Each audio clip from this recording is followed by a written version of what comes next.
I really want to thank Lili for coming out here tonight to share your experiences and wisdom with us. Please welcome Lili Balfour.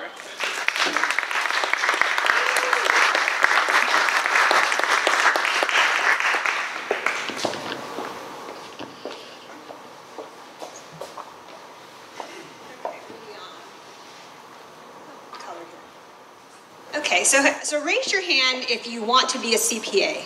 Anyone here aspiring CPAs? I actually know one CPA that's here. It's probably you. I got these questions beforehand and someone identified themselves as a CPA. Now, who here wants to build a sustainable, profitable company and raise the right type of capital? Everybody better raise their hand. Okay.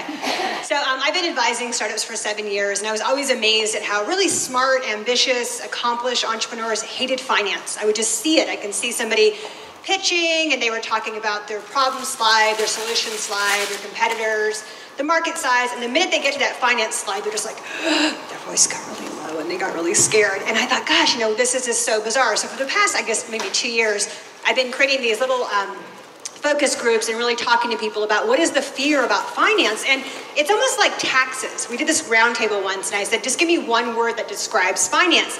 And people would say it's cringy, it's stodgy, and it's like doing your taxes. Like, you kind of have to do it, and you probably should be good at doing it because you perhaps get money back or pay less taxes, but everyone hates to do taxes. I hate to do my taxes. So what I really want to focus on tonight, is a big pile of money, which is hopefully your goal. You got those of you who wrote your 6-word for the little game earlier. You're hopefully going to get funded, and I want to focus on the what and the why of what and why we focus on finance, and it's to build a profitable company and raise the right type of capital by focusing on the right financial information. So I want you guys to just completely get rid of the notion that finance is stodgy or it's boring or it's like doing your taxes, because it's actually not. I want to focus on the really basics of finance, the things that you absolutely have to know to be able to understand how money's coming in, how it's going out, how to measure it, how to figure out if you're on track or you're off track, and actually use finance to de-stress yourself and get rid of anxiety, as opposed to the opposite way. I think people are historically looking at finance as it's stress-inducing, it's anxiety-inducing. So let's jump into, I definitely used the wrong font color, but I can read these out to you guys.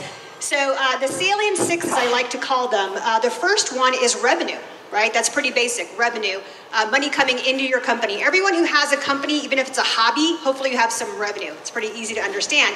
And number 2 is the cost of revenue. So this one trips people up a little bit. I have a bunch of online courses, as you probably saw on the website, and I get questions. I do a monthly broadcast on Spreecast, and my students ask me questions, and I constantly get questions about financial reporting. So I'm going to make this as easy as possible. So your cost of revenue, which people call COGS for cost of goods sold, and not everybody has a good, so I'll just call it cost of revenue, is just the cost of whatever it is to get your revenue. So say you have a website, you have hosting costs, right? So your hosting cost is a cost of revenue. If you stopped paying for your hosting and everything got shut off, there's no way to make revenue. So think of your cost of revenue as just anything you absolutely have to pay in order to stay in business. If you have a hardware company, you have materials in that hardware. If you didn't buy those materials, you couldn't create the hardware. So that's your cost of revenue. So just think of cost of revenue as the must-have. You got to do it, right? That's number 2. So number 1 was revenue. Number 2 is cost of revenue. That gets us to our gross revenue. And then we start looking at the expenses. That's how money is coming out. We call it operating expense. These are things that you don't have to do. So the first one is research and development. You don't have to do research and development. Look at Craigslist. Do you think Craigslist does research and development? No. So research and development for Craigslist is $0, I bet. I mean, it's like $5 a year. So research and development is something that you may do or you may not do. The next one in your operating expense is sales, general, and administrative. So it's S, G, and A. And a lot of times entrepreneurs will break out the S because it's really the S that's driving your company, right? General and administrative is like the receptionist who answers the phone. It's kind of a general administrative thing. Your sales is your customer acquisition cost. Your advertising campaigns, your marketing campaigns, anything that you're putting in to sell the product or service. So your S and your SG&A is the most important. So now we have our revenue, number 1, 2, cost of revenue, 3, we have our research and development, maybe, maybe not, SG&A, which is mostly your S. So if you take your revenue minus your cost of revenue, minus your R&D, minus your SG&A, you get to something called operating income, hopefully, because sometimes you get an operating loss. So usually when you're doing a startup, probably everyone in here knows that the first few years, probably not going to have an operating income, but probably an operating loss. So that right there tells you how your company's doing. So I think a lot of the fear around financial statements is that you're looking at the income statement, the balance sheet, your statement of cash flows, the depreciation schedules, the accounting for inventory, and you don't need to know that. And that's what if I can just leave you with one thing tonight, is that you don't need to understand the whole entire traditional financial statements. If you just understand revenue, how money's coming in, the cost of that revenue, and then all your variable costs, R&D if you have it, SG&A if you have it, that's going to get you to your operating income someday, but your operating loss to start. So that's all we need to know for our income statement. Now, number 6 is going to be cash. That's the only thing we care about in the balance sheet. Balance sheet is like all of your assets, your liabilities, your equity. We don't care about that when we're just getting started. We just want to know about cash. So I'm going to flip over. Let's see how I did on my font colors over here. Okay, we're going to look at this. So the previous slide was your income statement, that first half, and I wanted to focus on that for a bit. But the one thing I want to point out is that we're looking at monthly. Now think about why we would look at monthly and not annual in a startup. You guys can probably guess, right? Because you don't even know what's going to go on in year 3, 4, and 5. So for the first 2 years in your startup, just do monthly analysis. And for years 3, 4, and 5, just do annual. Because you don't know what's going to happen in year 4, right? But you do have some visibility in the first 24 months. So this analysis is for a company. And so here at the very top, we have our income statement. We have the revenue, the cost of revenue. We have R&D, SG&A, and this one is operating loss, of course, but the word says income. But if you have your glasses on, you can see that's a negative. And that's very, very natural to have a negative. So now this next block that you see in the middle, that's your startup capital. That's how much money you're starting with. So that's very, very important. So if you have this model, basically that's just a plug-in. So what I want to know is that bottom piece. That's my cash analysis. So I see my monthly cash flow, what's going out, what's coming in. I get a net monthly cash. And what I can see, and this is probably the most important piece of this, is that right here, holy crap, it's a negative, right? So this is why you want to build a financial model. This is why you care about those 6 items, because you want to understand money coming in, money coming out. Holy crap, I can't pay my rent. Negative $19,324. And that's all in millions, right? So it's not in millions. So anyway, so this is why we do a financial model. This is why you should care about income statement, the cash levels, because this helps you build your company. So if this were my financial statement, I can say, okay, I can go for 6 months, and then I'm going to need to raise capital. So if I can get $500,000, I can go for 6 months. And if I want to change that and make that $500,750, then I know how much further I can go. Maybe it's another few months there. So this is why building a financial statement is important. This is why you want to do it. And this is why it's exciting, because it helps you reduce your stress because you actually know how much runway you have, right? Do you guys remember when Larry Ellison couldn't get his flipper to work? Did you guys see that? I forget which thing it was. But he would go next slide, and somebody had to go and hit a slide. So there we go. So these are the logos for Mixed Panel and Kissmetrics, and there's some metrics there, so I can just tell you guys what they are. So when you build your financial statement, and this is all really basic stuff. I don't want you to think that you have to download these services, but you should definitely check them out because they have free trials. But when you create a basic financial statement, you have a dashboard, you have something that you can look at. So you want to look at your average revenue per user or customer. So that's going to tell you, let's say you have a free service and you have 10,000 customers. You're like, wow, we got 10,000 customers, we're killing it. But none of them are converting to pay. So who cares if you have 10,000 customers, but none of them convert to pay? So you want to know the average revenue per user, and if you just Google right now ARPU and then Yahoo or Facebook, there's tons and tons of information on this. And the ones that are publicly traded, of course, you can go and find the Facebook, the Twitter, LinkedIn, any publicly traded company, you can go and calculate their ARPU. But I know off the top of my head, Facebook is about $5. So if you're building something similar to that, something that is an ad-based social network, any kind of website, you want to look for some kind of proxy, some kind of benchmark, and figure out if you're on track, because the next one is customer acquisition cost. So let's say, for example, your average revenue per user is $5. Your customer acquisition cost is $20. So it's going to take you 4 years to break even. And with Facebook, they actually took them about 6 years to break even. But you really want to focus on getting customer acquisition costs about 1 to 2 years out. So if your average revenue per user is 5, hopefully your customer acquisition cost is no more than 10, right? Because what we said earlier in the beginning, you're trying to focus on building a sustainable, profitable company. Even if it's venture-backed, hopefully at some point you want to be profitable and sustainable. So the first one was average revenue per user, and I'll get you guys all these slides so you'll have them. Average revenue per user, customer acquisition cost. So you can see that's the revenue and the expense, right? Average revenue, how money is coming in, customer acquisition cost, how money is coming out. Then the next two I want to talk about are the daily active users and monthly active users. So who has a website that just depends on users coming to their site? Raise your hand. 1, 2, 3, 4, 5. Oh, awesome. So then we have our DAU and MAU. So your daily active users are the people who come every single day. Raise your hand if you checked in on Twitter today, on Facebook, right? So that's what you should be basing it off. It's about 50%. Their DAU to their MAU is about 50%. So there are people who, I don't know who these weirdos are, but there's people who don't check in every single day, but most people do.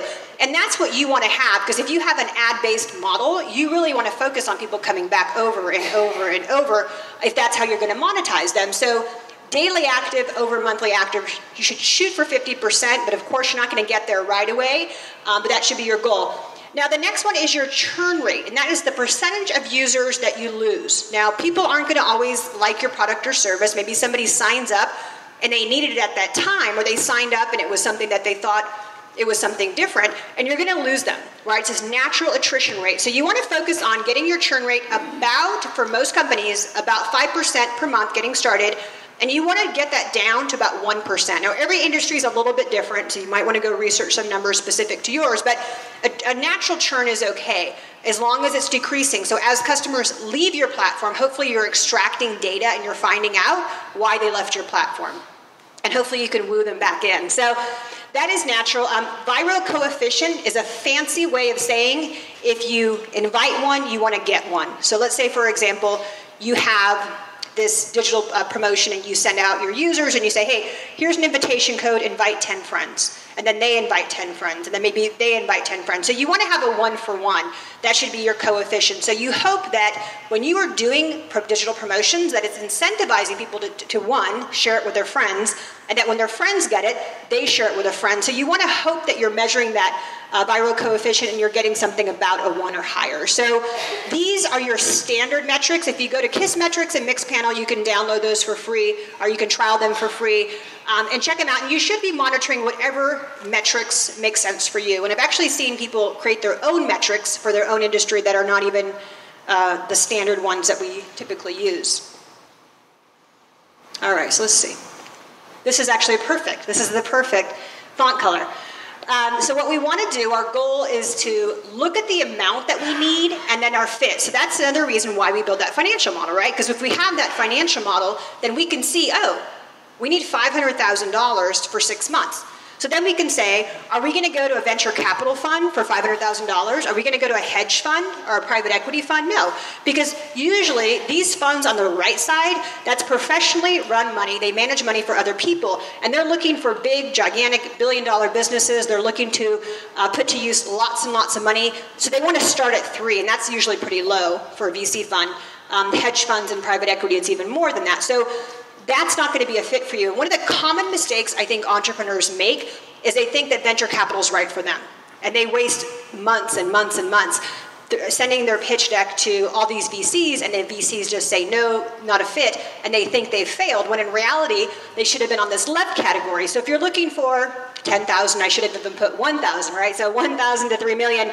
Focus on friends and family. Focus on people who know you, past coworkers, former employers, those types of things.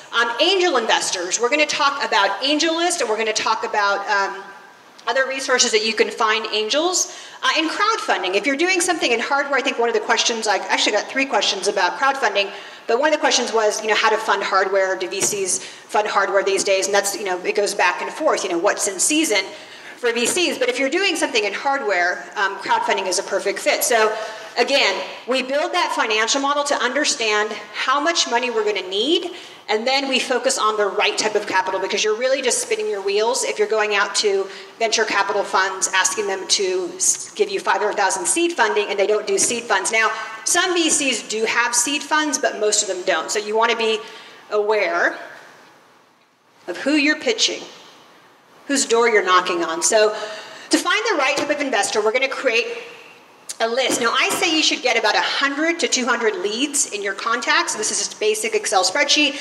And people often say, well, that's just too many people. I'm not going to send my pitch to 200 people. But I will tell you a quick way to find, let's say, angel investors. If you go to AngelList, and if you want this, I had this in a video. I can email it to you. If you go to AngelList, you log in as your profile, and you find the most active 200 angel investors. Now, they used to have a filter where you could actually go and find who's made an investment lately and that type of thing. But what you want to do is figure out who has a high signal, who identifies as an angel investor, and you want to create a list of 200 or so names. And then you want to go and follow, just hit follow on each person. And then you want to go back to your activity. And if you know what a scraper is, that's great. But if you don't, I can show it to you. And then you use a scraping tool, and you highlight everyone you just followed and say, scrape that information. You export it to a Google Doc, and then you have a list of 200 names of the most active angel investors on AngelList. And then from that list, you want to start trimming it down, right? So you're not going to send your pitch deck to 200 people, and I'll tell you why. It's not, I believe in numbers. I believe the more the better. But you want to qualify that list. So you might have an angel investor who's investing in your sector, but they're investing in your competitor. So you don't want that person. So you want to research all 200 names. And it sounds like it's going to take you a long time, and it's actually not as hard as it sounds, because you're going to be disqualifying people immediately, right? People who haven't invested in anything similar to yours, person who's investing in your competitor, so on and so forth. So you're going to get down to a list about 100 or 75 names. And here are the resources, how to find these people. And these are all free resources. I want to stress this. I see a lot of services out there that say, give us $500 and we'll give you a list of all the investors. Well, all the investors are out there and for you to find. So Crunchbase is great. AngelList is great. You can find investors on both of those sources. And Crunchbase more or less just to cross-reference and see who's who. If you're looking for VCs, I like these 3 sites. Find the Best is relatively new. It has great filtering system. Gust, I like Gust because it's more regional angel groups, kind of obscure angel groups. And the National Venture Capital Association is more of a directory, and I'll show you what it looks like. Here we go. So this one in the middle is the National VC Association. So it's just a list, and I would use this to cross-reference. Make sure you didn't miss anybody. Gust, you're going to see more obscure things. Nio Ventures, who is that? Nio Ventures, Servant Ventures, you're going to find obscure things, which I think is a good strategy, because another mistake I see entrepreneurs make is they just focus on Sequoia, first round capital, like the name brand ones that everyone talks about.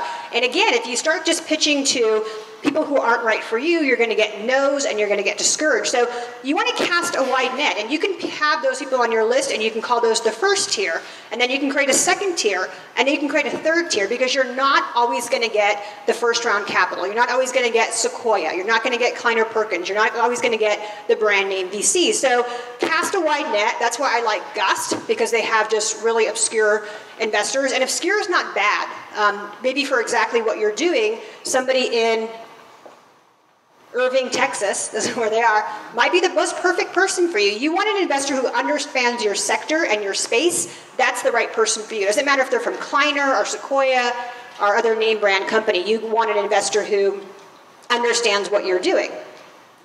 Next slide, please. It's my Larry Ellison voice.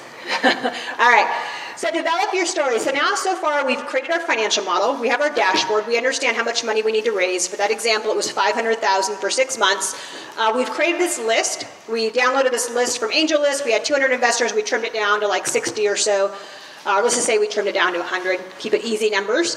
Now we want to develop our story because we know what we need, we know where we're going financially, and we know who we're going to pitch. So now that we know who we're going to pitch, we're going to use that information to develop our story. So this actually happens in reverse. So the first thing is the business model canvas. People used to always say, oh, you create a business plan.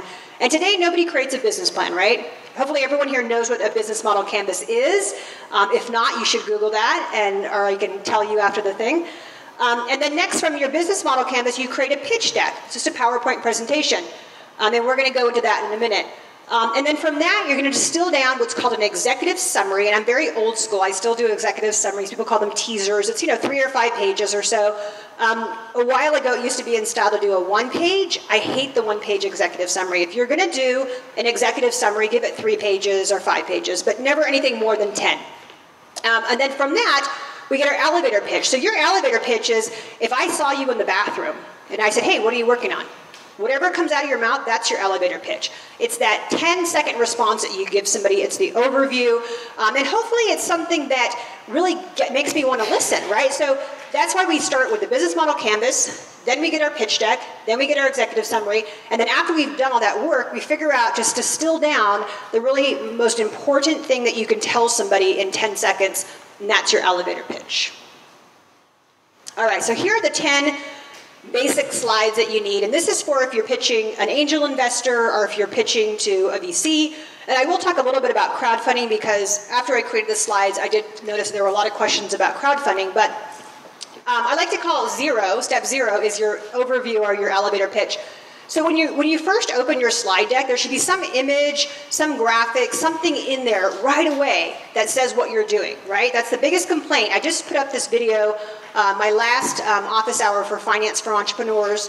It was the top 10 things that make investors cringe. And this was the thing that investors would complain that entrepreneurs would pitch them and they would get going and they would be 12 minutes into their pitch, and the investor is still like, what does it do? What is it? So the very first, slide 0 should be an overview slide right away, what you are, right away who you are. And if you've done this right, you've done your business model canvas, you've done your pitch, done your executive summary, this should just flow right in. So 0 is your overview, your elevator pitch. So the first one, problem or opportunity. So hopefully you're working on something that is a really big problem, right? Because you're doing customer development. Yes, everyone nod yes. So hopefully if you're not doing customer development, you start doing customer development, and you've talked to your customer, you've talked to the end user, and you know they want what you're creating, right? So you can say, this is a big problem. Here's what people are telling me about this big problem. And then the opportunity, why is it an opportunity? What's going on? Are you going to disrupt a current market? Are you going to change something that's going on with the way things are done? So number 1, right away, explain the big problem that you're solving. Explain why it's a big opportunity. Number 2 is your solution. What is it that you're creating? What is your product? What is your service? Explain why you're going to solve that problem. Now, number 3 and number 4, I think these can sometimes be interchangeable because if you have a really strong team, you should put your team immediately, number 3. Now, if you don't have a strong team, and that's, Mark Zuckerberg, before he started Facebook, was he a strong team? No, he was a first-time entrepreneur, some 20-year-old kid in a dorm room. So if you have no experience, don't feel bad about that, but you just want to keep number 3 to be your market size. That's how big the market is. And don't make the mistake of saying, our market size is $11 billion, because that's not the market that you're going to go after. You can say, it's an $11 billion market, and we're going to focus right here. We're focused on this segment, and then we're going to focus on this segment, and then this segment. So you want to explain to the investor how big the market is, and you want to explain how you're going to go after that. So again, 3 and 4 are interchangeable depending on your company's makeup.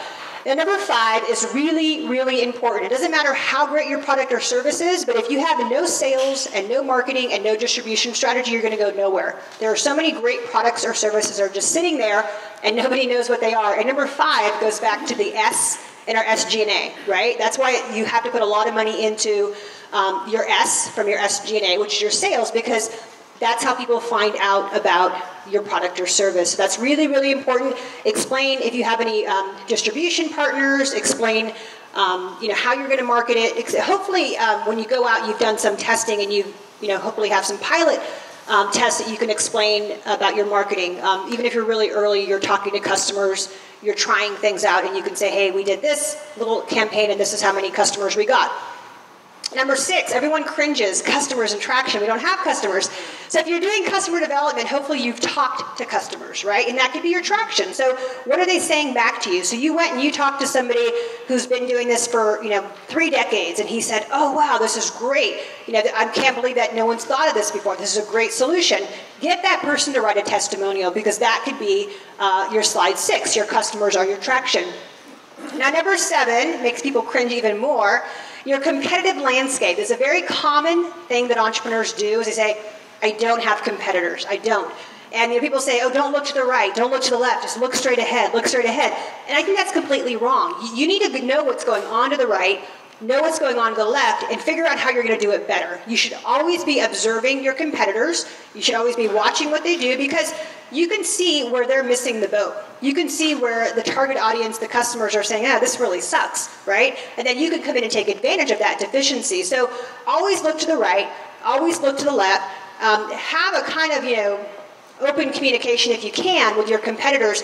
I personally am friends with all of my competitors. I have a competitor in Miami that I partner with. We do business together, because as you get going, you never know who you might want to acquire, right? So as you might sound like that's far off, but you never know. 3 years down the road, you might want to gobble up one of your competitors. So it's good to stay on, diplomatic terms with your competitors. So don't be afraid of your competitors. Figure out who they are, shake their hand, keep an eye on them.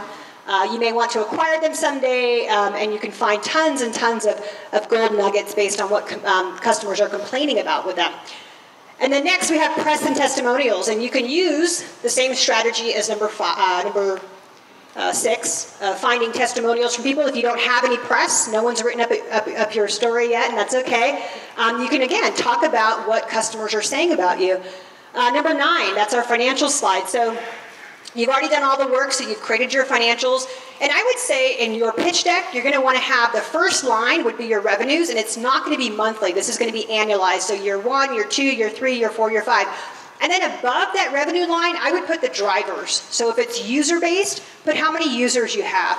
If it's a hardware product in a store, show how many stores you're in or how many products you sold.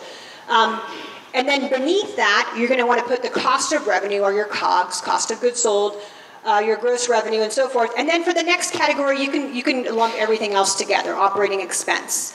And then you want to show your net income, hopefully your net income, not your net loss, eventually net income. And then you want to show them when you break even, because the next slide is your capital needs, sometimes called status. So you're going to show on that next slide, we are looking to raise $2 million. And with that $2 million, we're going to do this, this, and this, and we think we can break even by whatever the timeline was in that previous financial slide, and that makes your whole entire story flow, right? So you explain the problem, the solution, the market size, your team, how you're going to get it out there, who the customers or prospective customers are, where you fit in the landscape, and hopefully you're just painting a good picture of yourself and you're not bashing your competitors during a pitch. The press testimonials, the financials, and that's why you need your $2 million. So hopefully by the time you ask for the $2 million, the investor has emotional buy-in, right? And so that's why it's so important to research your investors, know who you're pitching to, so that when you're pitching to them, you can figure out, what have they invested in the past? What have they blogged about in the past? And that's going to be, a gold nugget for you if you can find, an investor who's written up about the problem you're solving, right? So you can pretty much pitch him or her, I'm solving that problem you complained about last year. All right. So this next one, now we're going to go out, and this is the fun part. So you've done your financial model, you've created your metrics, you have your pitch deck, you have your contact list of all the people that you want to contact, and this is the fun part. We're going to talk about mastering the art of cold calling and then expanding the networking circles. I am a dyed-in-the-wool introvert. It's so hard for me I'm not a social person. I might seem very social now because I'm talking, but it's because I love talking about finance. But I'm very much an introvert, and I don't like to socialize. So I'll tell you some of the things that really help me. The first one is to get comfortable reaching out to people you don't know. True story, I was doing middle market investment banking in 2006, and I wanted to start an investment bank to help startups, early stage companies, and I didn't know who was who. I literally did not know the startup world at all. So I was living in New York part-time, and I was investment banking in New York, and I read about this guy called Fred Wilson. I'm like, well, Fred Wilson seems kind of smart. Maybe he's a good person to start. I literally cold called Fred Wilson, and he answered the phone, and we were talking. And I don't even want to say what I said because it was so ignorant at the time. Like, oh, I can help you find really cool companies. You should talk to me. And da-da-da. And I look back now and think, wow, like I was really dumb. But it's actually that ignorance is bliss, right? So I'm going to jump to the bottom and say, treat investors as you would potential customers, because we talk so much about customer development, right? Going out there, solving the problem for the customer. And so when you go to talk to customers, you're not afraid of them, right? You can cold call customers. You're not intimidated because you think in your mind, and you probably are, solving a problem for the customer. So when you talk to investors, think about that same mindset. You are solving a problem for the investor. The investor's job is to find good investments, and you are a good investment, right? Your startup is a good investment. So when you are talking to investors, just treat them as your customers. You're helping them. These investors have to find good startups to invest in, and you're making their job a lot easier. So in the middle, our move beyond social media and go where target investors congregate. So right now, you guys all took a shower, got dressed, and came out here, right? So you're doing exactly what I'm talking about. Getting up out of your chair. It's so easy to sit at home and tweet at investors, like them on Facebook, comment on their blog posts, but actually getting out and going to hear them talk is going to have, obviously, a better impression. So when you go to hear people speak, sit in the front row. There's all these empty spots here. Nobody wants to meet me, I guess. But if you're going to hear somebody that you are wanting to meet, sit in the front row, because when the conversation's over, you're in a perfect position to get up, give them a business card, ask for their business card. Hopefully you've researched them so you can say something very insightful and impactful, and you can make a great impression with that investor, because I guarantee you an investor is going to invest in an entrepreneur who sits in the front row, makes eye contact, rushes up to give the business card and get a business card, as opposed to somebody who is just tweeting them on Twitter, right? Or liking them on Facebook. So get out of your chair, turn your laptop off. Trust me, I know how hard that is, and just start meeting people. Investors want to meet you. They do. The laws of nature. So here are the laws of nature. You're going to need to fail to succeed. Plan to fail 70% of the time. And the more people you reach, the higher chances for success. So when I told you earlier that you're going to reach out to 200 people, or you're going to have a list of 200 people, you're probably like, she's crazy. What is she talking about? I'm not going to call 200 people. But if you create a list of all 200, your chances are going to be higher if you just, trim that down to 100, as opposed to just saying, okay, I'm going to target Sequoia in first round and the top 5 names that I always hear. Go dig, go research, go look for the information, go find those people, create a big contact list, and then trim it down to 100 or so. So you need to fail to succeed, because you're going to fail 70% of the time. So if you reach out to 100 people, 70 are going to say no.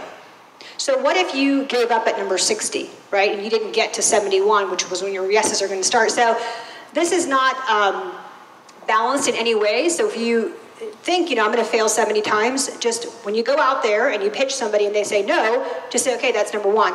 Got to keep going until I get my 70. So if in your mind you realize that you're going to fail 70% of the time, it's going to keep you going, and you're going to realize, and I don't say this just as a matter of fact, I say this because I've met people who have failed and failed and failed and failed at pitching, and when they fail, we're going to talk about this on the next slide, but when they fail, they get information why. Why was it a no? Why is it a maybe? What can I do? And they go and do that. So let's jump over there. So this next slide is just the process of, it's called the VC dance. There's 3 things that I always get from entrepreneurs is, do I talk to an associate or do I talk to a partner? How long is this going to take me? And what if they're all saying no? So the first one is associates versus partners. Now, the way that a VC fund works is there's partners. Let's say there's 5 partners in one fund. And in that partner, we can say they have a VP, an associate, an analyst, and admin. So they're all working for that partner, right? And then the other partner has the same, hopefully, set of people. So if you're going to pitch an associate that works for the partner you want, that makes sense. Now, an associate's job is to go out there and hopefully, do the research and scour and find good investments. So a lot of times people say, I don't really want to talk to an associate. They don't have decision-making power. But if you can only talk to an associate, that's good. You want to talk to the associate versus not talking to anybody. The associate works for the partner. Now, a question I get, and it makes me cringe, is that well, there's two partners I think would be a good fit. If I target them both, doesn't that increase my chances that they'll say yes? And that's the wrong thing to do. So the way it works in a VC fund is one partner champions that deal. They'll have a weekly Monday morning, Tuesday morning call, our meeting, and they'll all sit in the meeting and they'll say, Jane will say, hey, here's this company I think is really great, and John will say, here's some companies I think is really great, and they all start to discuss them together. So you don't want John and Jane both pitching your company because somebody has to take the lead on it. So figure out one partner that you think is the right one, and then figure out who their associate is and work with that associate.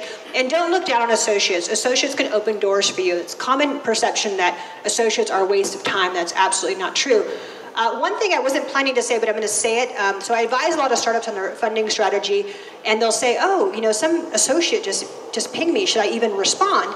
And yes and no. There's pros and cons. A lot of times associates are just doing their homework. They're just doing their research. So have that in mind that the associate might be wanting to ping you because they're thinking about investing in your competitor and they want to see what's going on. So weigh it. I always say, hold off. Why don't you just wait till you're ready to do your roadshow, and then you're going to show everybody else anyway, so why not? But if an associate calls you out of the blue, it could be that they're interested. It could also be that they're doing their homework. So just be careful. Could be good, could be bad.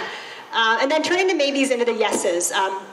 This happens quite frequently where people are striking out, right? You're going to fail 70% of the time. So you're going in there and you're getting maybes.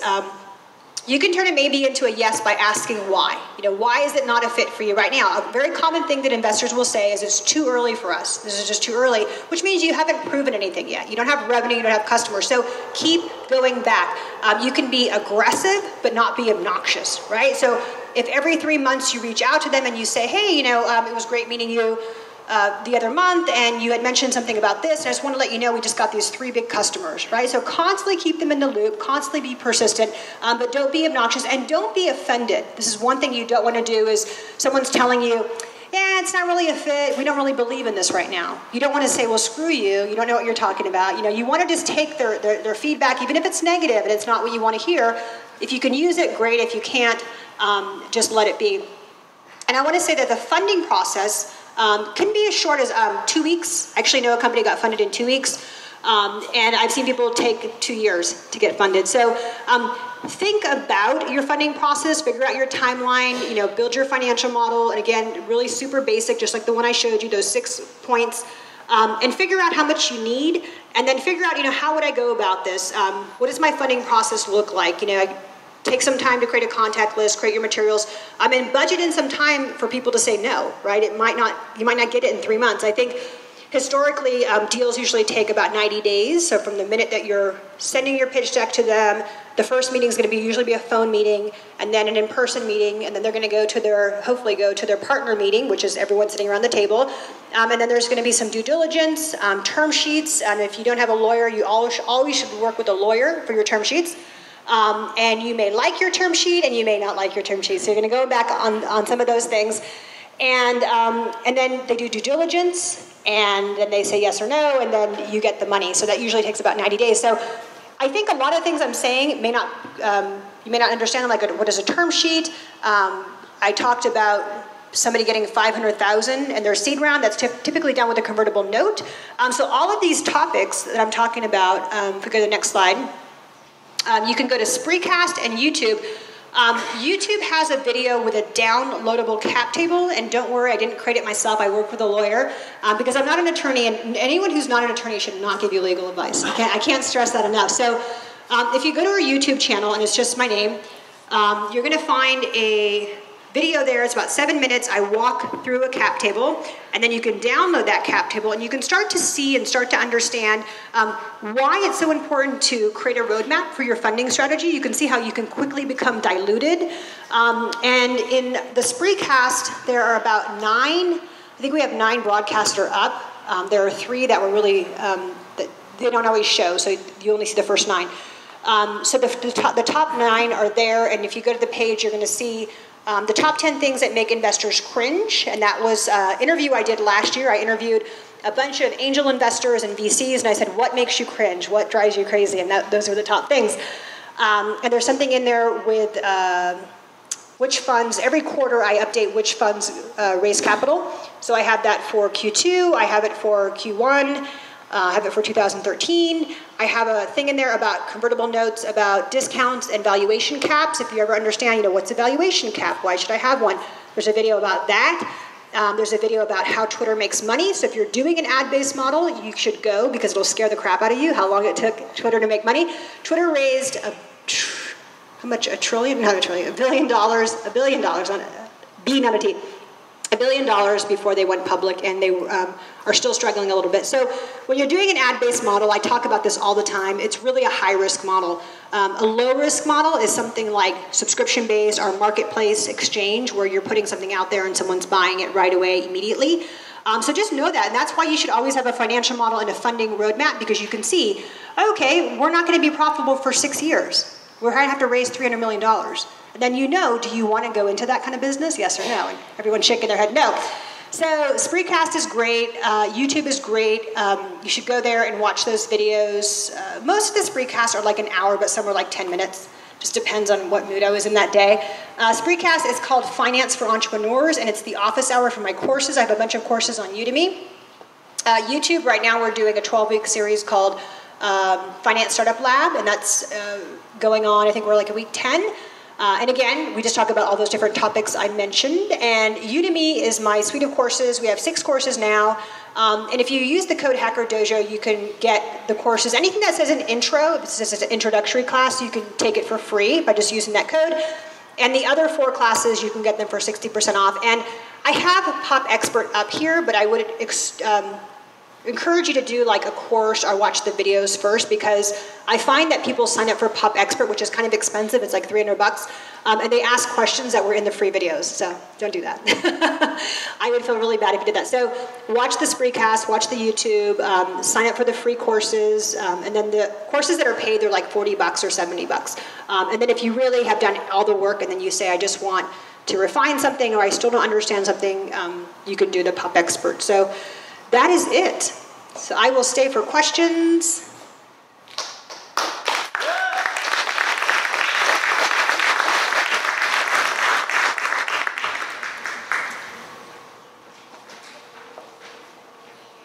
All right, go ahead. How did you get over being an introvert? How did I get over being an introvert? Just little by little. Funny story, the first time I had to get up in front of a group to talk, it was like down the street from here. I forget the name of the organization, but I walked in and I thought it was just like 30 people, and it was like 300 people, and I literally like just stood there. I was like, this is so scary. So how did I get over being an introvert is I just kept talking. I just kept doing it. So if you are very introverted, like I was saying, just pick up the phone and start cold calling people, because once you get a hit, it's like a rush. It's like give you a high, and then you're like, oh, I'm going to start cold calling everybody. And that's like anything in life. We didn't know how to walk. We weren't born learning how to walk. And probably the first few times that you walked or you rode a bike, it was scary. And then after you learn how to ride a bike, you're like, riding a bike is easy. So getting over being an introvert is just getting up every time you feel awkward and just do it and do it and do it, and eventually it becomes very natural. And now I can't stop talking, so. Green shirt?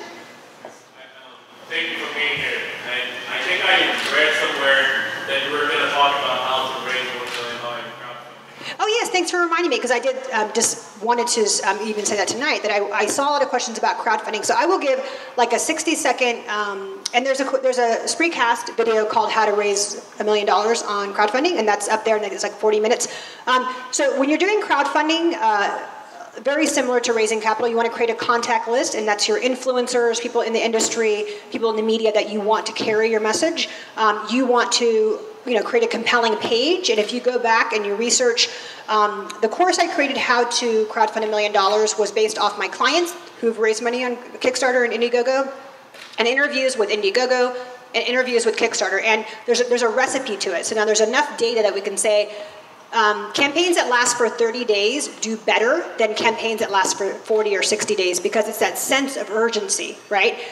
When you create a campaign page, you want to have a 90-second video, very compelling, always showing the person behind the campaign. You don't want to, source it out to somebody else and something really flashy, because people see that and they go, wow, you have money for a flashy video, and why are you asking us for money? You want to have a really, down-to-earth, humble video of just, you talking and explaining the process, whatever it is you're creating, show them what you're creating. That works well. And constantly engaging. I think the number one mistake with crowdfunding is people spend all this time, getting the campaign ready. They put it up. The day one is great because they work so hard behind the scenes to get day one going, and then they let it go. They don't realize that you have to work a crowdfunding campaign every single day for 30 days, and you want to get all your graphics, all your information, all your updates before you even launch, so that day 3 you have what you're going to put out, day 10 you have what you're going to put out, and so on and so forth. One of the best crowdfunding campaigns to date is the one from LeVar, the guy from Star Trek. Reading Rainbow. So if you're doing a crowdfunding campaign, go look up Reading Rainbow, because he did an excellent job of just constantly updating the people and adding new videos and adding new layers to it and adding new rewards. Just really, really great video. So I say that is what it takes to do a crowdfunding campaign, is have a great contact list of influencers, bloggers, media, a great compelling video that's down to earth, just shows who you are so you can connect with people. It's all about getting emotional buy-in, because these are total strangers. They're just going to land on your page. That video is going to be their first impression. And then once you get people excited, you got to keep them going. We talked about, viral coefficient earlier. You got to get your backers to keep wanting to share it, because people will come, they'll back it. But if you keep communicating urgency, then they will, share it with their friends and tell more people. Go ahead. So when you take money from friends and family, what is the legal structure you use? Yeah. So when you take money from friends and family, what is the legal structure that you should use? That's a great question, because typically you wouldn't get a lawyer involved with something very humble, but you should have a document. You should let them let them know what they should expect. So if I personally was going to take money from friends and family, I would have them sign something, and it could be something really basic, just saying that. And you can even write it out yourself if you wanted to. You are giving me this money for a very high-risk investment. You may not get the money back. There's no guarantee. This could potentially, there could be future rounds where you may get diluted. And just give them all the risks. Explain to them that it's pretty much a loan. It's a gamble. And so it's not like perhaps if your relatives are in mutual funds, explain it's not like a mutual fund. It's an illiquid security, meaning that they can't trade it anywhere. So just be really honest with them, let them know, have them sign that document, and then hopefully they don't sue you. Blue shirt?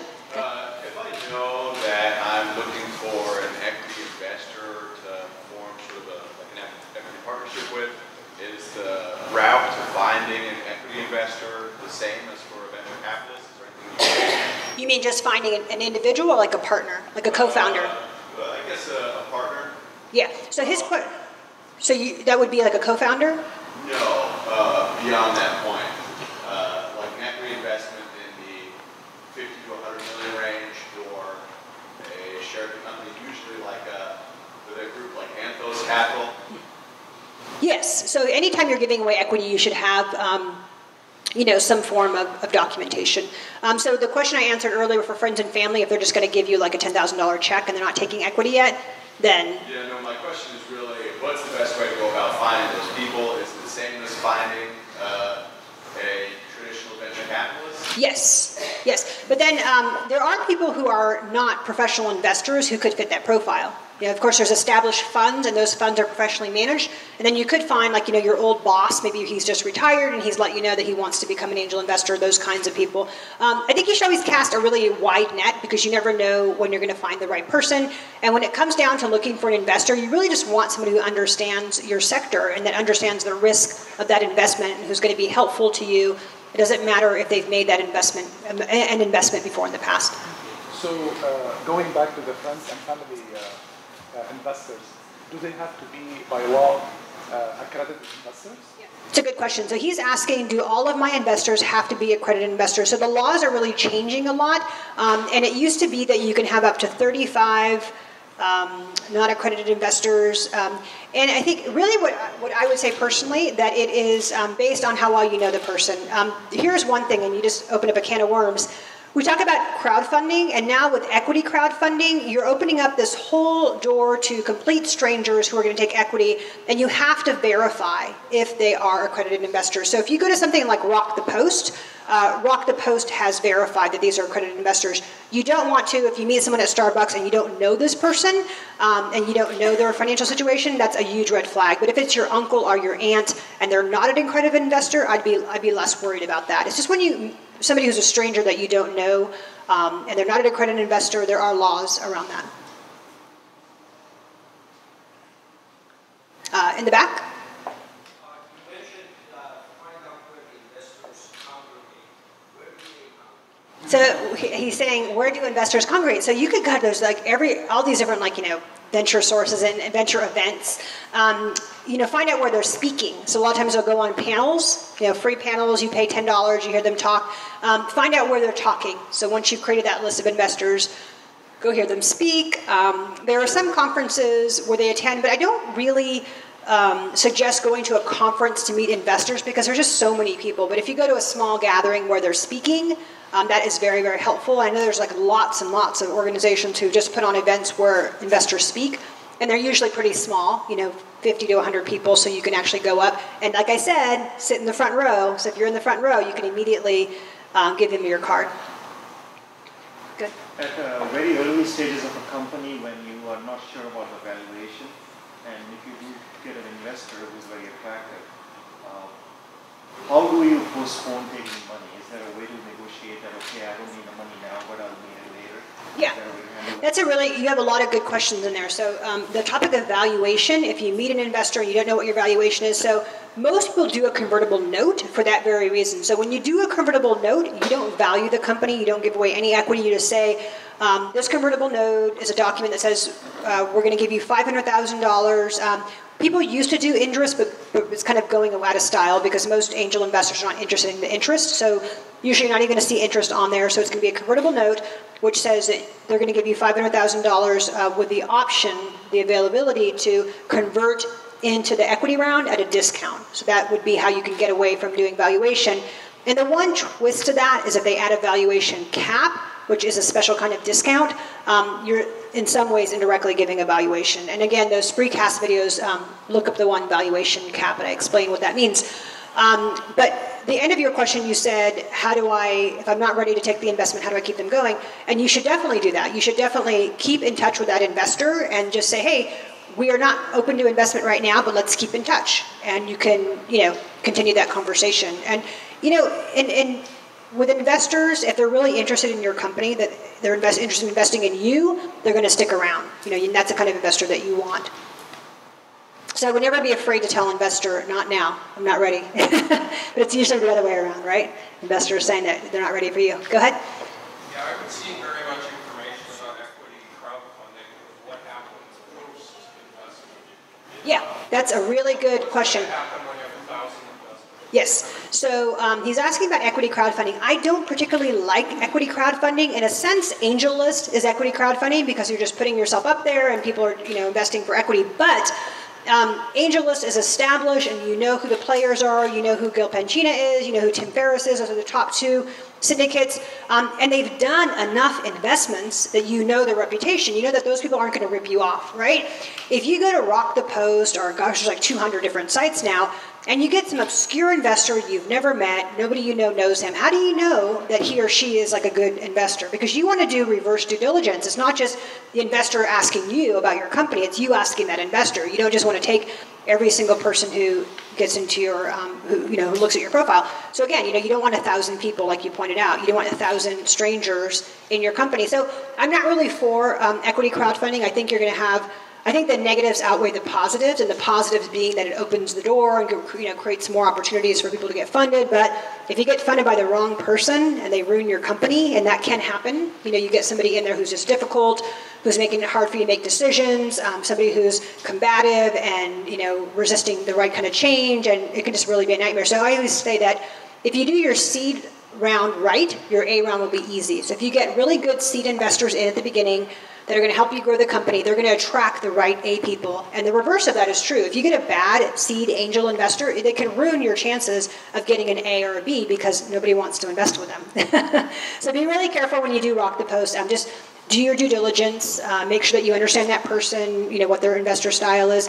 And it's okay to call on and do reference checks on investors. People think that's so weird, but it's totally okay to, if you're talking to an investor, off one of those platforms or a VC that you met on Sand Hill Road, it's okay to ask portfolio companies that they're currently invested in to give input. How was this person? Was she fair to work with? Was he, when you wanted to sell the company, was he open to that? Because that does come up. Investors, when you get your term sheets, there's all these different rights in there that say who gets to say when the company sells, because I've seen this happen in real life where an investor says, no, we're not going to sell at that price is too low. And it was in the term sheet that the investor gets to say when you sell. Because so for all these reasons, you want to get investors that you really trust, that are going to be fair. They have to balance getting a good return for their customer, which is the LP that invests in the fund, and they have to balance that with being fair to you. Back row?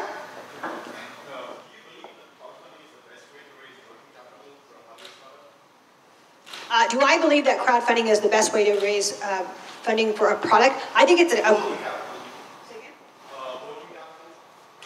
working capital. Well, you can use it for whatever you want. So here's why I like crowdfunding. And so there's equity crowdfunding where you're giving away equity and you're pretty much married to that investor for 3 to 5 years however long they hold the equity.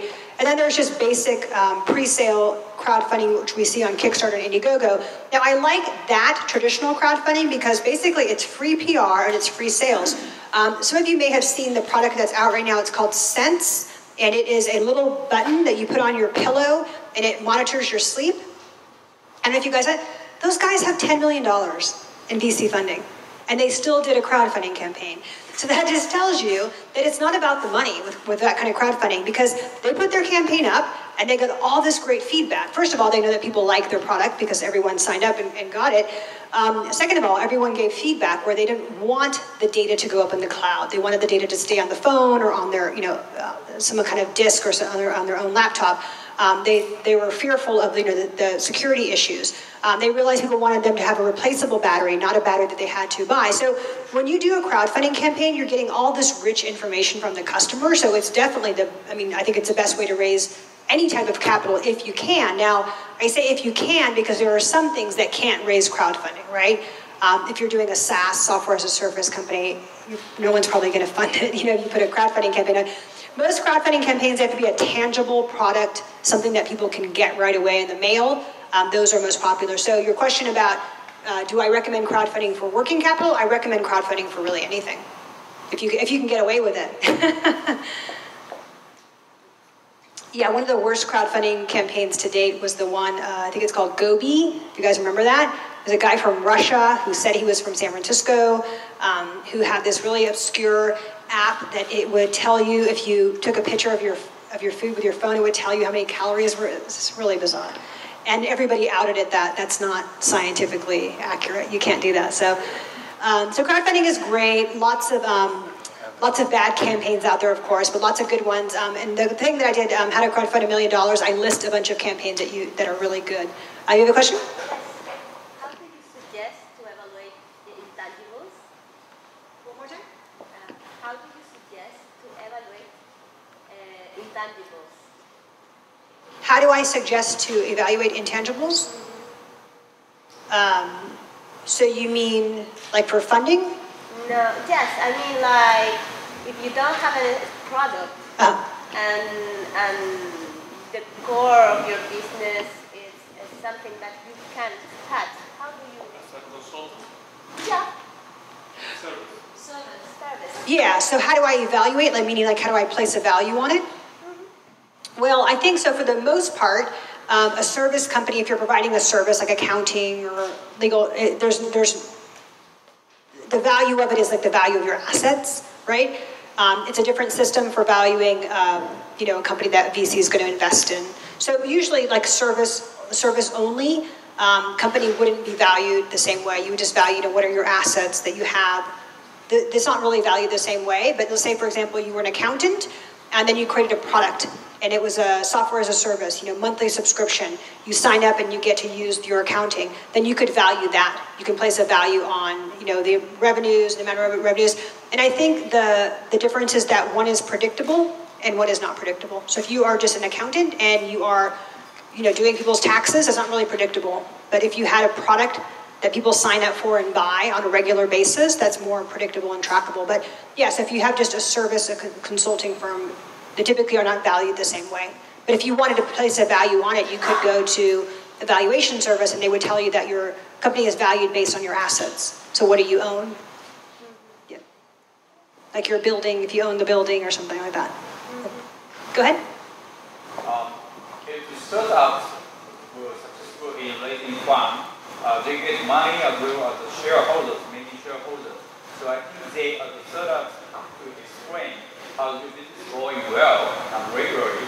So can you tell me what kind of material or document the startups have to provide to shareholders, and how often do they have to do that? It's a good question. So he's asking, once you get the investment, what do you have to show to the investor? So in your term sheet, it'll outline what they want from you, and it could be more basic as like quarterly or monthly financials because they want to see how the company is doing. And in the term sheet, they'll outline what the milestones should be. Like they're going to want you to do X, Y, or Z. So they're going to want you to meet those milestones. And when you take a Series A investment, you'll add at least one of the investors to your board, and then you'd go over that in a board meeting. So they would tell you ahead of time, what they're watching, their financials, of course. They'll have you submit those. They'll have milestones for you, things that you've all agreed are important because you put it in the term sheet. You're signing, yes, these are things that we agree are important. And then at your board meeting, you'll discuss those. Where are you now?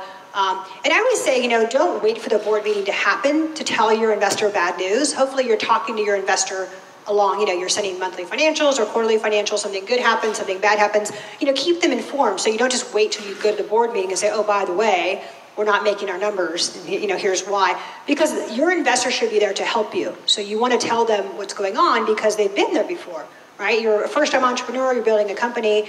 Hopefully your investor who's, watched 300 companies grow could take that information that they've learned from their mistakes and help you. So always let your investor know if you're having trouble.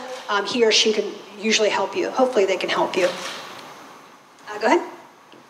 Do you have any general guidelines for someone who's looking to raise seed funding, kind of like how much equity they should give up? Yeah, that's a good question. So when you're doing a seed round, how much equity she should give up? It's 0%.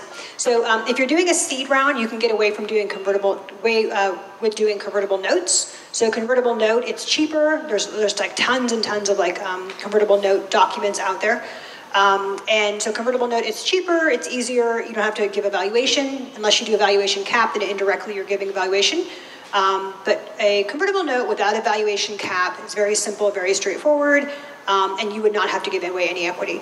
And so I encourage everybody to go to the YouTube video on convertible notes and just watch the 7-minute video because it'll show you how each time you take a round, it dilutes you, right? So Angie's List, the company Angie's List, when her company went public, she owned 1.7% of the company. I mean, could you imagine that? Building a company for 10 years and when it goes public, you own 1.7%. Whereas like Mark Zuckerberg, when he went public, he owned like 30%. And Jack Dorsey, I think, owned 15% of Twitter. Because even if you're taking large amounts of funding, you should still keep a valuation high so you don't dilute yourself. So if you go to that YouTube video on the cap table, it's short for capitalization table, you're going to see like how it would happen. So that's why you should create a funding roadmap and figure out how much you're willing to take and always be guided by that. Once you start getting rounds, you're going to you should get an attorney, and your attorney will sit there with you and your cap table and explain, okay, you just raised $2 million, here's who owns what. Right? And then your next round, okay, we just raised $5 million, here's who owns what. So you can watch your equity dwindling away.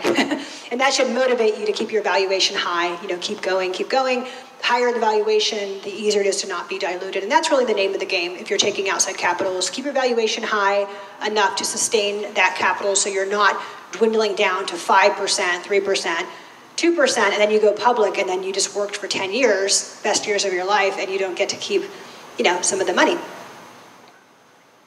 Go ahead. At what stage you should create a legal entity?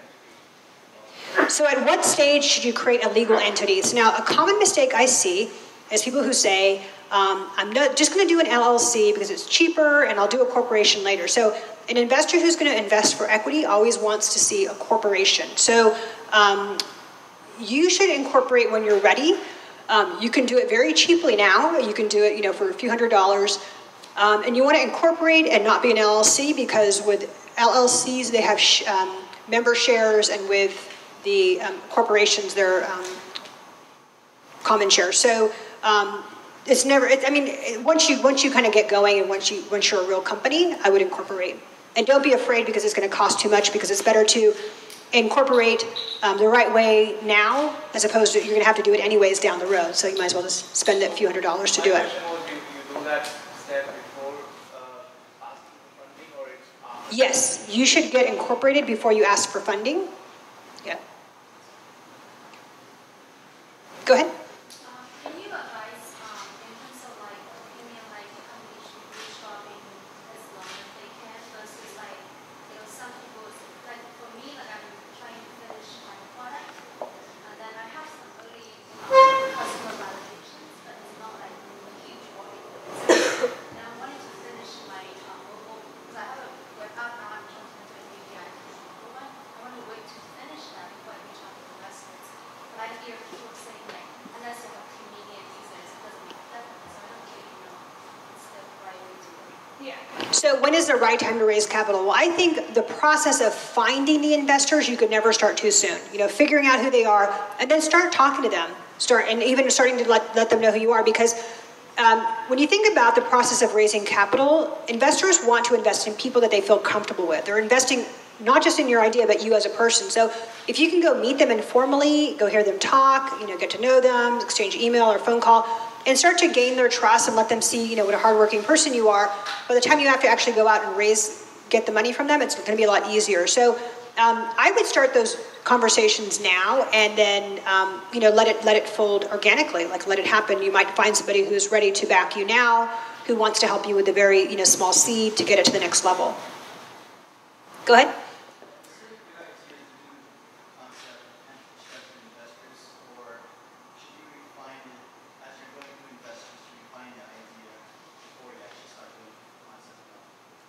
Say that one more time.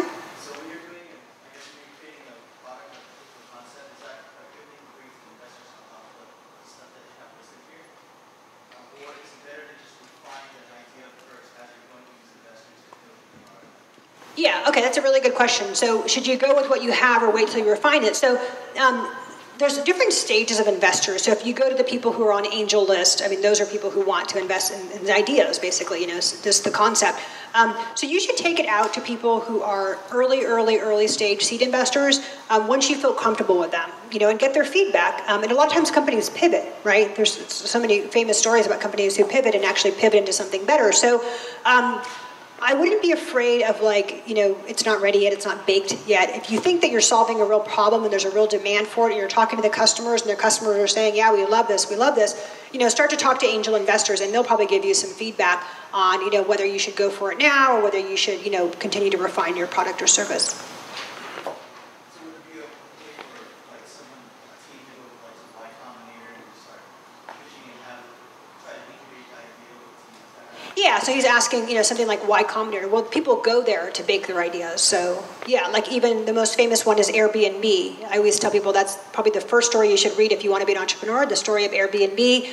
They failed and they failed and they failed and they failed and they eventually succeeded. So, their idea was really not really baked. They weren't doing photographs. They were allowing the users to put photographs up which weren't very good, and that was their real turning point. So yeah, I would, and I think that kind of what I'm hearing is the kind of one of the common mistakes is that people wait too long. And it's a very famous expression, Reid Huffman says, if you aren't embarrassed of your first iteration of that product or service, you waited too long, right?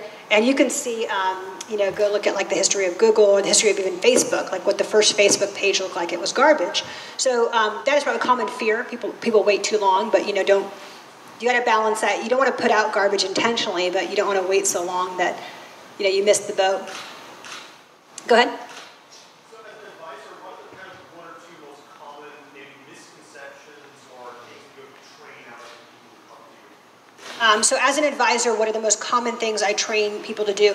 So I would say, a lot of the things I already touched on, being fearful of talking about your competitors. And I think it's a sign of insecurity if someone creates a pitch and they say, oh yeah, we don't have any competitors. Our competitors suck. Our competitors are so bad. Like, it's just a sign of insecurity. So it's a very common problem I see with entrepreneurs.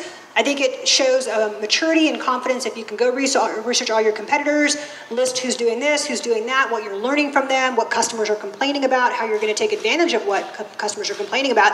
That shows that you're somebody an investor would want to back. So that's probably one thing that I would say right off the bat. The second thing, obviously, financials. I think people just think financials are either too hard or too boring, don't want to do it. It's kind of like taxes, just really stodgy. But that's probably the thing I coach people the most on, is just understanding the financials for your startup, understanding just the basic things. You need to track those 6 things, figure out your metrics, put those in a really simple dashboard. It can even just be a basic Excel spreadsheet that you made yourself. But just every day you're looking at your metrics, you're looking at your numbers, and you're seeing what works.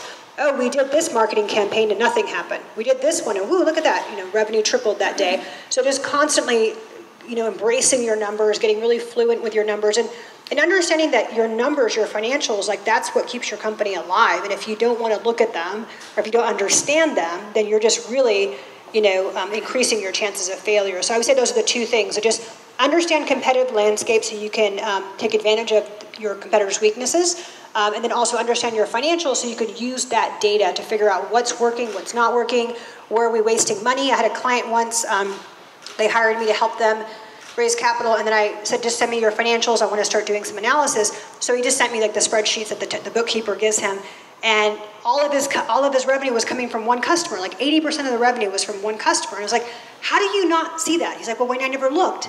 And so if you are running a company and like 80% of the revenue comes from one customer, that's an extremely bad situation, because what if that customer goes out of business or they go somewhere else? Then you're going to fail. You're not 80% of your revenue is going to go away overnight, and your expenses aren't going to go away. You're going to lay people off, and it would just be horrible. So it's so important to look at your financials and just understand, because that's what's going to help you sleep better at night. That's what's going to give you confidence and relieve your anxiety about running a company, because you're like, hey, I know where all the revenue is coming from. I know where revenue is coming from. I know where money's going out. I know how much it costs me to do this and that. And I can see, I have visibility. I see for 6 months what's going on. I have a monthly analysis of my financials. I can keep going for 6 months until I run out. So that's going to really help you a lot. Go ahead. Is it uncommon to see multiple classes of preferred stock nowadays? Is it? Which ways can founders ensure they have enough rights to make major decisions once they get the investment? So his question is it common to see multiple classes of preferred shares? And you should have, one term sheet, one round, and everyone goes in that round. But I wouldn't say it's common, but it does happen that you have different things, different investments, different rounds, different term sheets with different classes of preferreds, different rights, somebody who wants different rights, and that's all a negotiation. And I would say that in a perfect world, you would not have to do that. In a perfect world, everybody would just be in the same term sheet, everyone would be in the same round, everybody would be happy, but the world's not perfect, and you will have difficult investors who want something different, a different class, different round. Go ahead. If you're not sure of your revenue model yet, like choosing between different ones, so looking at different revenue models, what should you include in your pitch? Well, so the question was, if you're not sure about your revenue model, what should you include in your pitch? I would put, what you think is working, what you think could work, and say, I'll just give an example. I created this software company, and we're going to roll this out as a software as a service. We're going to charge $9.95 for 6 months, and we're going to see if that works. If that doesn't work, then we're going to offer this, we're going to reduce it and say, hey, it's free now. We're going to try it for 6 months as a free product, free for 6 months, and see who gets on. Then we'll charge them after the 6 months. So let the investor know what you're going to be doing. We have an idea to do $9.95 monthly subscription. If we don't get any traction there, we'll do a promotion 6 months free and see how many people we can get for free that love the product so much that they instantly just convert in month 7. So just let them know where you're going with it, because again, an investor's job is to give you valuable feedback. So they could say, hey, we had a client who did something similar to this. We think you should just go with the free. Just go with the free. Let everybody try it for free, and then once they get hooked on your product, you can say, now we want to charge $9.95. Spreecast, who I do my broadcast with, every month. They just did that. So we had for like 2 years free Spreecast, and then people got so hooked on doing Spreecast that now they're like, oh, now you have to pay for it. And for most people did pay. We're kind of in a trial position, but whether we're going to pay or not. But most people did because we loved the service. So they gave it to us for free. People come on weekly or monthly, and they do their little show. And so, like, Wall Street Journal does one, and people like that, people who have, money to spend on these things. And so they do it, and they like it so much that when the company says, oh, yeah, now you guys got to pay, they're like, okay, because we already like it. So that's a strategy. Let them have it for free, and then see if they'll want to pay for it 6 months or 2 years down the road. Okay, one more question? So I see Silicon Valley investors don't care too much about sales projections, but I could be wrong. Like, this is what I sense. It's not probably traditionally it used to be the case, but now they say, okay, this is all speculation. Yes. I agree. So he's saying with Silicon Valley investors, they don't care about sales projections because it's all just stipulation. I would say no investor cares about forecast in that same sentiment that these are all projections. So people will always say, I don't want to do a financial model. It's all guessing. It's not going to ever come true, which is I've never in my life, I've been finance for 20 years, I've never seen somebody create a financial broadcast or projections and have those come true. They just don't. The goal of building a financial model is not to get those numbers perfectly. The goal of building a financial model is to give you a roadmap. So if you're doing a monthly analysis, like we showed that 6-month analysis, you know what's going to happen for 6 months. You can plan, you can prepare, you can motivate your team. Like, hey, you guys, we're not on track. We need to get more sales in. But no, nobody, investor or entrepreneur, should think that sales projection is real. So a lot of times people, discredit it. Like if you go in there, of course, with your pitch and you're saying, we're going to do this, this, and this. That's all assumptions. It's not real information. So they will discredit that, but it's true that it's not going to happen, but it's also true that building a financial monthly roadmap with real data that's really happening is going to give you a roadmap. It's going to keep your team motivated. It's going to help you measure whether you're on track, off track, and how you should change your company. Yeah. So that was the last question, but I want to stress you can watch all these videos. You can email me on, I think if you just go to YouTube, you can email me there. And I have cards. If anyone wants a card, I can give you a card, and I'm more than happy to answer any question. But I think that most of the stuff that you guys probably want to know are in those videos. So if you watch all those videos, and you still have questions, feel free to ask me questions. Again, I left Pop Expert up here, but I think that you probably should look at the Udemy courses. There's 2 that are free, and then there's 4 that are not free, but you can use the 60% discount. And then if you have more questions, I would use Pop Expert because it's more of a, it's one-on-one mentoring, so it's more expensive. But yeah, so I really love talking about finance. I'd love to hear your questions. Again, you can email me on YouTube, or I can give you a card. You can email me if you have any questions.